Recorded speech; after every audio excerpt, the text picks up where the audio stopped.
Akkam jirtu kabajamoota fi jaalatamtoota hordoftoota biiftuu Oroo bakkuma jirtanitti nageenyi keenya kan kabajaatiif kan jaalalaa isin haa ga'u isiniin jenne taansuudhaan oduu sa'a kanaa qabannee dhiyaannee jirra hangadhuma sagantaa kanatti nu wajji turaan affeerraa kenna kun biiftuu Oroodha keessan laayik sheer godhuu hin dagatin akkasumas gama maatii chaanaala kanaa warri hin makamin sabiskiraayib godhuudhaan miseensa maatii chaanaala kanaa ta'uudhaan oduu wayitaawaa kan biyya keessattii fi kan biyya alaa argachuudhaan itti booharaan affeerraa kenna affeeramtanii jirtu gama maatii chaanaala kanaa koottaa. Walitti bu'iinsa naannoo Oromiyaatti fi naannoo Beenishaangulitti akkasumas daangaalee naannoo lamaanitti taasifameen namoonni 11,000 ol buqqaa'uun himamee jira. Namoonni buqqa'an kunniinis rakkoo hamaa keessa jiraachuun gargaarsa hatattamaa kan barbaadan akka ta'es ibsamee jira. Dabalata isaa isiniin kenna. Oduun itti aanu Itoophiyaatti namoonni dhibee maaree jaldeessatiin qabaman 18 gahanii jiru. Dhukkubni kun akkaan dabalaa jiraachuun immoo yaaddoo hamaa ta'ee jira. Dabalata odeeffannoo kanallee qabna.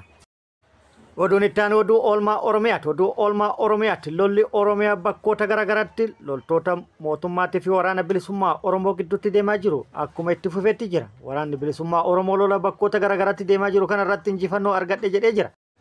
Tarkaanfii tibbana fudhateenis yookaan raawwateenis mooraa waraana mootummaa hedduu hojiin ala akka taasise himee jira. Yoo xiqqaate mooraa waraana mootummaa 7 irratti haleellaa raawwateen moorota 7 hojiin ala taasisu himee jira. Gama mootummaatiin immoo mootummaan akkuma guutuu biyyattiitti haalli nageenyaa fooyya'aadha jechuudhaan dubbatee jira. Dabalata oduu kanallee qabna. Guutuu oduu kanneenitii fi kan biroo wajjin isin wajjin kan turu ani Bariisoo Ganamooti. Guutuun oduu akka itti aanu kanatti wal duraa duuban isiniif dhiyaata. Walitti bu'iinsa naannawa daangaa Oromiyaatii fi akkasumas Beenishaangul Gumuz irratti gaggeeffameen namoonni 11,000 ol buqqaa'uun himamee jira. Naannoo Oromiyaa fi naannoo Beenishaangul Gumuzitti walitti bu'iinsa hidhannoon deeggarameen guyyoota darban keessa gaggeeffameen namoonni 11,000 ol qe'ee isaanii irraa buqqa'u waajjirri qindeessaa eegumsa siviilii fi gargaarsa namoomaa Koomishinii Awurooppaa beeksisee jira. Godina Wallagga Bahaa aanaa Saasiggaa ganda Haroo Waataa irraa qofa jiraattonni 5,500 ta'an sababa walitti bu'iinsa uumameen qe'ee isaanii irraa buqqa'uun gamoo mootummaa keessatti qubachuu akka jiran waajjirichi beeksisee jira. Haaluma wal fakkaatuun naannoo Beenishaangul Gumuz godina Kamaashitti haleellawwan 2 hidhattoota eenyummaan isaanii hin beekamneen garuu waajjirichi naannoo Oromiyaa irraa dhufan jedheen raawwatameen jiraattonni 5,900 ta'an qe'ee isaanii irraa buqqa'uu beeksisee jira. Dhaabbata mootummoota gamtoomanitti waajjira qindeessaa gargaarsa namoomaa gama isaatiin buqqaatonni kunneen waan kamiyyuu caalaa gargaarsa nyaataa meeshaalee nyaatan ala ta'anii fi tajaajila eegumsaa dabalatee gargaarsa hatattamaa akka barbaadan dhaabbatichi ibsee jira. Waajjirri qindeessaa eegumsa siviilii fi gargaarsa namoomaa Koomishinii Awurooppaa fi michoonni isaa hojiiwwan gargaarsaa adda addaatiif deeggarsa mallaqaa gochaa akka jiranis waajjirichi beeksisee jira. Itoophiyaatti lakkoofsi namoota dhibee maaree jaldeessaatiin qabaman 18 gahee jira. Guyyaa kaleessaa 9 ta'uu isiniif gabaafnee turre. Ammoo 9 dabaluudhaan namoonni dhibee kanaan qabaman Itoophiyaa keessatti 18 gahanii jiru.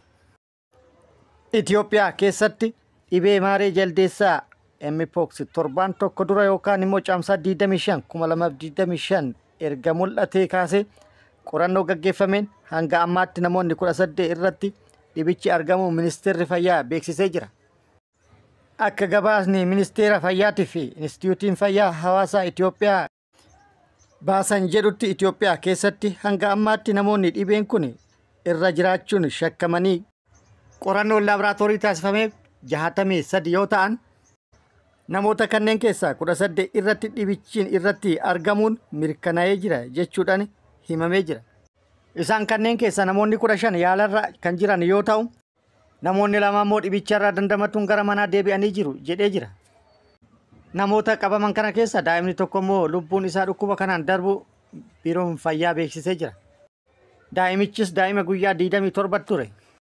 Dhibeen kun kan daddarbu vaayirasiidhaan yoo ta'u karaan inni ittiin daddarbu immoo irra guddaa wal tuttuqqaan akka ta'e himamaa jira. Ta'ullee Itoophiyaa keessatti haalli amma inni ittiin mul'ataa jiru haala baay'ee nama raajessuunidha. Bakkoonni inni baay'inaan itti argamaa jiru Moyyaalee, Jimmaa akkasumas Wallaggatti kan ta'e yoo ta'u Namoonni inni irratti argame muraasni tuttuqqaa namoota walillee kan hin qabne imalallee deemanii kan hin jirre ta'uun isaa immoo gaafii ta'ee jira. Kana hubannoo keessa galchuudhaan uummanni keenya dhukkubni kun akkaan hamaa fi miidhaa guddaa dhaqqabsiisuu kan danda'u waan ta'eef of eeggannoo barbaachisaa ta'e taasisuudhaan lubbuu ofii baraaruun waan isinirraa eeggamudha. Barattoonni Yuunivarsiitii Wallaggaa kaleessa galgala jechuun caamsaa 2025 mormii dhageessisuun isaanii dhagahamee jira.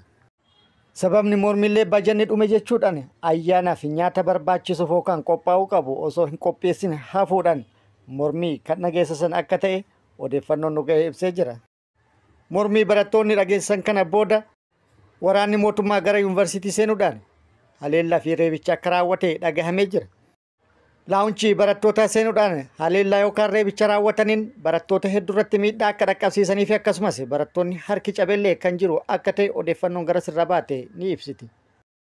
Haalli humnoonni waraanaa gara laawunchii seenuudhaan reebicha raawwatan akkaan hamaa akka ta'ee fi miidhaa guddaas kan dhaqqabsiise akka ta'e himamee jira.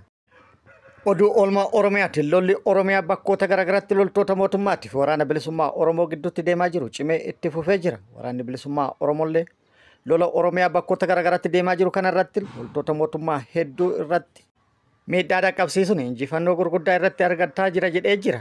Mooraalee waraana mootummaa hedduu irratti haleellaa raawwataa jiruunis mooraalee hedduu hojiin ala taasisuun injifannoo guddaa galmeessaa akka jiru kan hime yoo ta'u, haleellaa mooraalee irratti raawwate kanaanis kibba baha Oromiyaa godina Matakkal akkasumas lixa Oromiyaatti haleellaa mooraalee waraana mootummaa irratti raawwateen mooraalee waraana mootummaa hedduu hojiin ala taasise jedhee jira.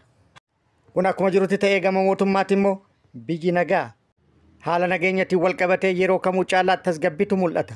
Tasgabbiitu jira jechuudhaan tibbana biirooleen ministeera nageenyaatii fi akkasumas kominikeeshinii federaalaa kan ibsan yoo ta'e bakkoota garaagarattis tarkaanfii fudhataa jiruun injifannoo argataa kan jiru akka ta'e ibsee jira.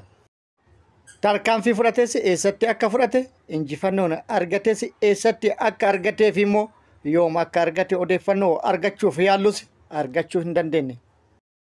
Yeroo itti aanutti qabannee kan dhufnu ta'a. Kun akkuma jirutti ta'e waraanni bilisummaa Oromoo zoonii kibba baha Oromiyaa Arsii lixaa aanaa Heebana Arsiitti haleellaa loltoota mootummaa irratti raawwate loltoota mootummaa hedduu hojiin ala taasisuun injifannoo argadhe jedhee jira. Caamsaa 2025 aanaa Heebana Arsii ganda Shooppaa Bultum iddoo addaa Goolabee jedhamutti haleellaa mooraa waraana mootummaa irratti raawwateen mooraa waraana mootummaa naannichatti jiru isa guddaa fi beekamaa ta'e irratti miidhaa guddaa dhaqqabsiisee jira. Mooricha to'atee jira. Waraana mootummaa achi keessa ture hedduu hojiin ala taasisuudhaan injifannoo galmeesse jedhee jira. Haleellaa loltoota mootummaa irratti raawwate loltoota mootummaa 48 addunyaa kanarraa kan godaansise yoo ta'u, akkasumas 19 madoodhaan adabee 4 immoo jiratti hidhannoo guutuu wajjin qabe jedhee jira.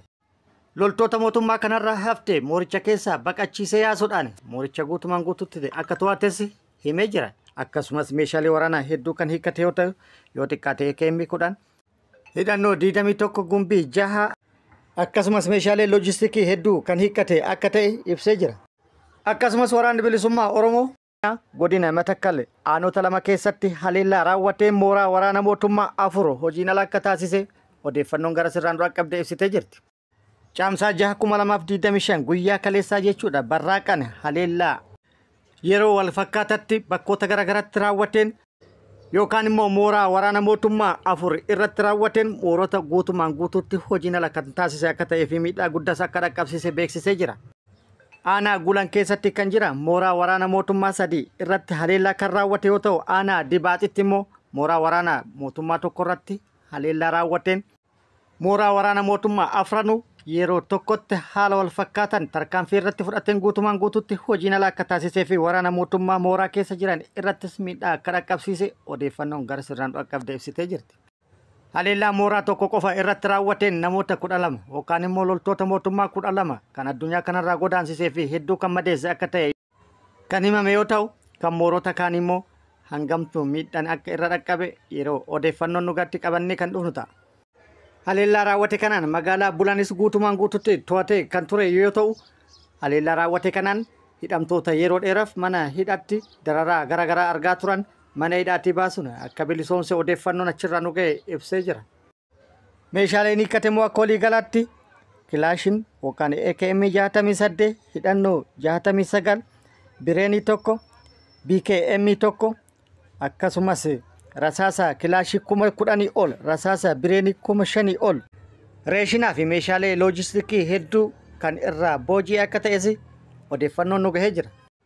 Akkasumas waraanni bilisummaa Oromoo zoonii lixa Wallaggaa aanaa Laaloo Assaabitti haleellaa loltoota mootummaa irratti raawwatee miidhaa dhaqqabsiisuu himee jira.